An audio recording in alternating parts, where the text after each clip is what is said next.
నమస్తే అండి, welcome to Maha's మంత్ర. అందరికీ శ్రావణ మాసపు శుభాకాంక్షలు అండి. ఈరోజు కమ్మని పెసరపప్పు పాయసం అమ్మవారికి నైవేద్యంగా ఎలా చేయాలో నేను మీకు చూపిస్తానండి.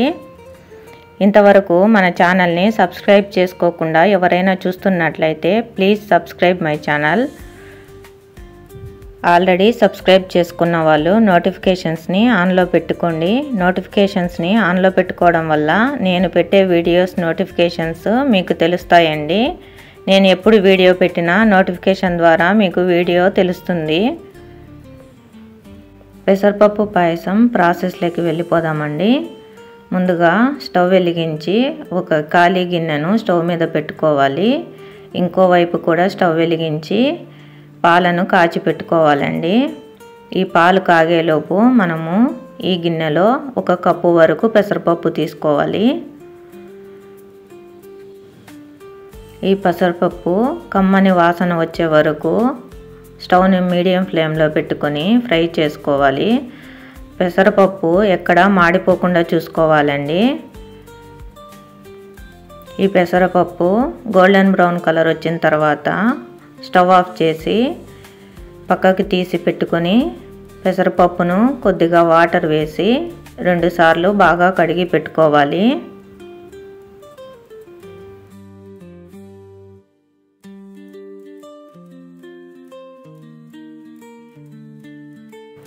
ఈ పెసరపప్పును 2 సార్లు ఇలా శుభ్రంగా కడిగి పెట్టుకున్న తర్వాత ఈ పెసరపప్పులో 3 కప్పుల వరకు నీళ్లు వేసి 10 నిమిషాలు నానబెట్టుకోవాలండి.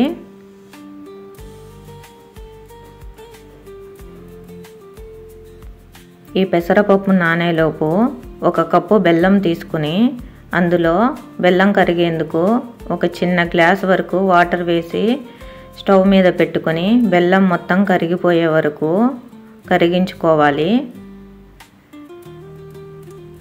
ఈలోపు పాలు కూడా కాగిపోయాయండి. తర్వాత పెసరపప్పును స్టవ్ వెలిగించి స్టవ్ మీద పెట్టుకోవాలి. ఇది మీడియం ఫ్లేమ్లో పెట్టుకొని ఉడికించుకుందాము. బెల్లం కూడా పూర్తిగా కరిగిపోయిందండి. ఇలా బెల్లాన్ని కరిగించుకొని వడకట్టుకోవడం వల్ల అందులో ఏదైనా మురికి ఉంటే క్లీన్ అవుతుంది. ఇలా పెసరపప్పు ఉడికేటప్పుడు పైన నురగలాగా వస్తుంది కదండి, ఈ నురగని మొత్తము తీసి పడేసేయాలండి. తర్వాత స్టవ్ని సిమ్ నుంచి మీడియం ఫ్లేమ్లో ఉంచుకుంటూ పెసరపప్పును మెత్తగా ఉడికే వరకు ఉడికించుకోవాలి.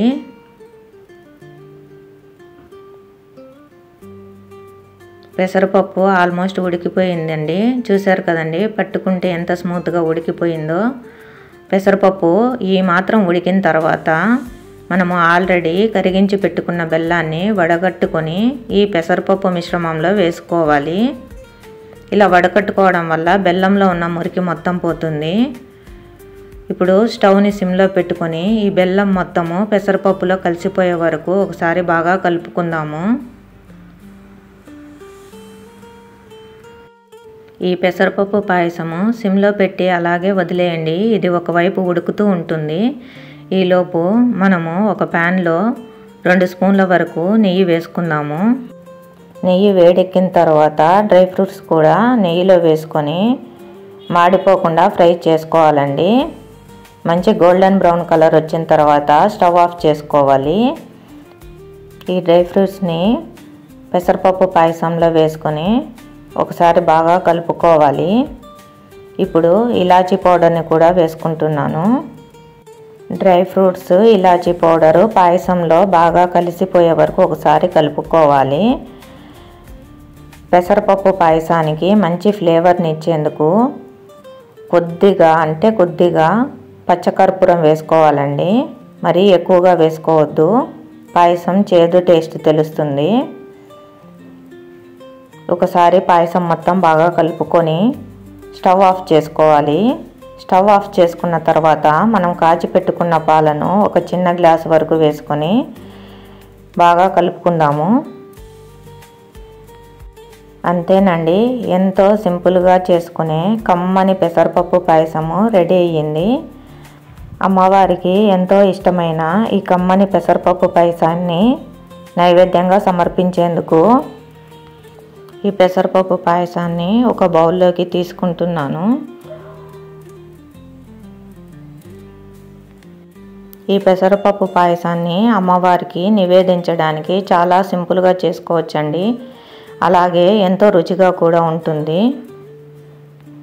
ఈ పెసరపప్పు పాయసాన్ని మీరు ఒకసారి ట్రై చేసి అమ్మవారికి నైవేద్యంగా సమర్పిస్తారని కోరుకుంటున్నాను. ఈ వీడియో మీకు నచ్చినట్లయితే please like, share and subscribe. మళ్ళీ మరొక మంచి వంటతో కలుస్తానండి.